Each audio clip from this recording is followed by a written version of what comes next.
பெங்களூரு ஊரக மாவட்டம் ஓசக்கோட்டையில் பிறந்த சில மணி நேரமே ஆன பெண் குழந்தை சாலையோரத்தில் சடலமாக கண்டெடுக்கப்பட்ட சம்பவம் அதிர்ச்சியையும் சோகத்தையும் ஏற்படுத்தியது. போலீசார் பச்சிளம் குழந்தையின் உடலை கைப்பற்றி மருத்துவமனைக்கு அனுப்பி வைத்து குழந்தை உயிருடன் வீசப்பட்டதா அல்லது இறந்தே பிறந்ததா என்ற கோணத்தில் போலீசார் விசாரித்து வருகின்றனர். மேலும் அருகில் உள்ள மருத்துவமனைகளில் சிகிச்சை பெற்ற கர்ப்பிணி பெண்களின் விவரங்களும் சேகரிக்கப்பட்டு வருகின்றன. மதுரை அருகே சுடு தண்ணீரில் தவறி விழுந்து 7 மாத குழந்தை மருத்துவமனையில் சிகிச்சை பலனின்றி உயிரிழந்தது சோகத்தை ஏற்படுத்தியுள்ளது. மாடக்குளம் பகுதியைச் சேர்ந்த சேதுபதி விஜயலட்சுமி தம்பதியருக்கு பெண் குழந்தை பிறந்துள்ளது. இந்த நிலையில் கடந்த 27ஆம் தேதி விஜயலட்சுமி தனது குழந்தையை கட்டிலில் தூங்க வைத்துவிட்டு அருகிலேயே குளிப்பதற்காக வாட்டர் ஹீட்டர் மூலம் தண்ணீர் சுட வைத்துவிட்டு சமைக்க சென்றுள்ளார். அப்போது குழந்தை திடீரென கட்டிலிலிருந்து தவறி வாளிக்குள் விழுந்துள்ளது. படுகாயங்களுடன் மீட்டு மருத்துவமனையில் அனுமதிக்கப்பட்ட குழந்தை உயிரிழந்த நிலையில் போலீசார் விசாரணை நடத்தி வருகின்றனர். புதுச்சேரியில் கள்ளக்காதல் விவகாரத்தில் ஒருவர் வெட்டி கொல்லப்பட்ட சம்பவத்தில் 3 பேரை போலீசார் தேடி வருகின்றனர்.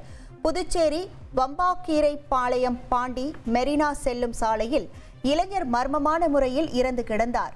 சம்பவ இடத்திற்கு வந்த போலீசார் சடலத்தை மீட்ட நிலையில் அவர் புதுச்சேரி உழவர்கரை பகுதியைச் சேர்ந்த சந்துரு என்பது தெரியவந்தது. இவர் தனது நண்பர் வெங்கடேஷின் மனைவி ஆதியாவுடன் தொடர்பில் இருந்ததாகவும் தன்னை திருமணம் செய்து கொள்ள வற்புறுத்தியதாகவும் கூறப்படுகிறது.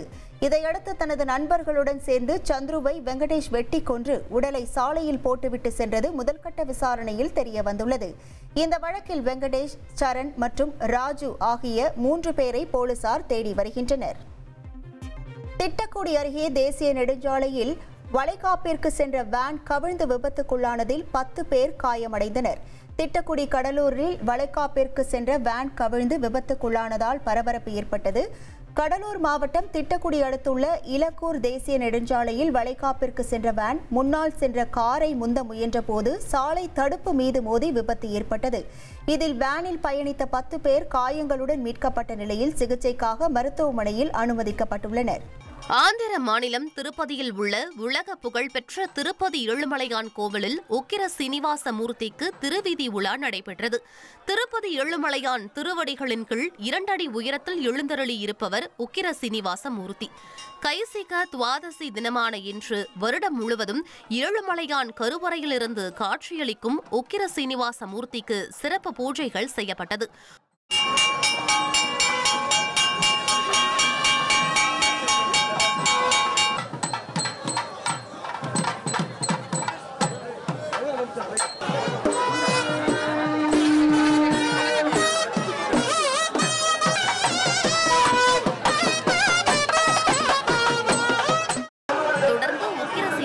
மூர்த்தி மாட வீதிகளில் உலா வந்து பக்தர்களுக்கு காட்சியளித்தார். இதில் ஏராளமான பக்தர்கள் கலந்து கொண்டு சுவாமி தரிசனம் செய்தனர்.